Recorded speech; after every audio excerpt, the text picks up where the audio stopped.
feminism started in the home with my mother, a working class woman, a factory worker from the Cape Flats, who wanted her daughters to achieve so much more. And so my mother never allowed us to do any housework, and we had to focus on our schoolwork.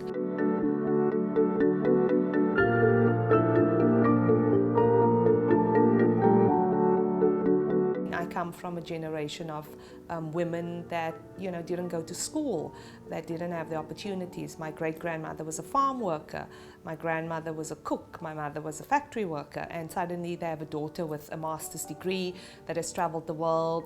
I was born under apartheid at the age of 19. It was no more. I voted for the first time. I immediately became a reporter at the public broadcaster. If it was 2 years or 3 years prior to that, that wouldn't have happened.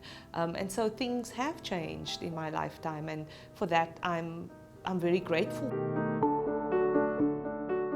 For me, entering the newsroom in '95, it was a very depressing time at moments, because simply you just didn't know if to negotiate spaces, going just up to your editor and saying, well, but I do think, I should be given a chance to cover politics and not just my male counterpart. When you don't quite know how, you're young, you're 21 years old, you quite don't know how to deal with those dynamics. Every year in South Africa we have 16 days of activism, which has become a month. So this is the big space where all organizations have marches, violence against women marches, you just have a myriad of activities. Those women that have stayed, they've had to work really hard, and they've had to put gender off the agenda. So that's the other how, some women have had to deal with it. Let's not talk about gender. I'm equal. I'm not going to do a woman's story just because I'm a woman. I mean, what's interesting for me in terms of the female editors that we now see, because people will say, but the major newspapers have women editors, so what's the problem? I don't think they've necessarily had a radical feminist or gender agenda. Quite frankly, they could, for them it's a business. They need to be editors, and it just so happens to be that they're women, and that's why they got the jobs. But the fact is they got the jobs because they are women, and because their newspaper owners realized that they needed to shift dynamics. And you know what? Actually, it would make business sense if they should just actually look a bit closer in re-looking at content, re-looking at staffing, because women are the majority in our society, in terms of access to employment, in terms of access to opportunities. More and more women are coming to the fore. And here is a market that if you can actually write and talk to these women, our new sort of working group of young women, there's a market, there's money to be made. So it actually would make business sense. But, right now that's not what they're looking at.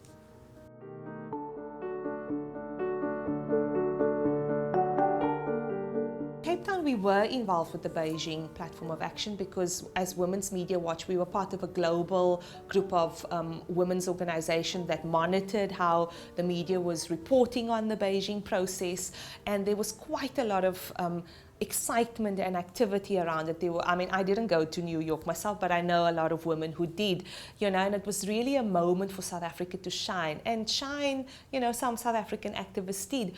20 years later, I do think it's a very different story. Of course, we still have a lot of African feminists and African women's organizations that have been actively involved. And we saw in 2014 in Addis Ababa, the African organizations met, and there was a big civil society to discuss the Beijing+20 process. And of course, some of the work that came out of it speaks to the changing face of Africa, and how globally things have changed and what still needs to be done. I do think in the South African case, it's been rather disappointing in terms of, firstly, coverage, in terms of the issues. It's really been shifted to the margins again, and it's off the agenda. I really don't think, if there was one or two stories of the process, that was a lot. Beijing is just far away, but actually if you break it down, Beijing can matter and Beijing matters. How do we just simplify it to ensure that ordinary women understand the power that they have and that they can make and bring about change within not their communities, but I also think in the broader media environment.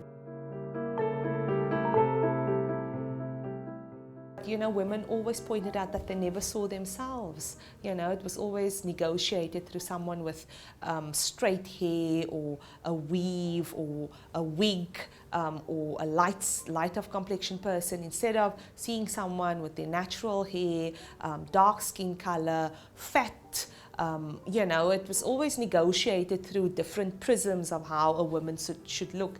And for me, you know, it's going back to those very basic steps, starting media activism at schools, whether it's media clubs, within the NGO sector, starting an engagement around, you know, representations of women in the media. I can proclaim that, yes, I will give both sides and I'll try the best to tell a story in its most objective manner, but I come with my own personal political baggage that I'm not going to just, you know, dump on the sideways. It's taken me a long time to get here, and I'm going to want to put in a woman's voice. I want to put in a gender perspective because it is important.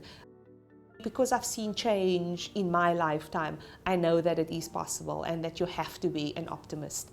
You can't just forget about these things.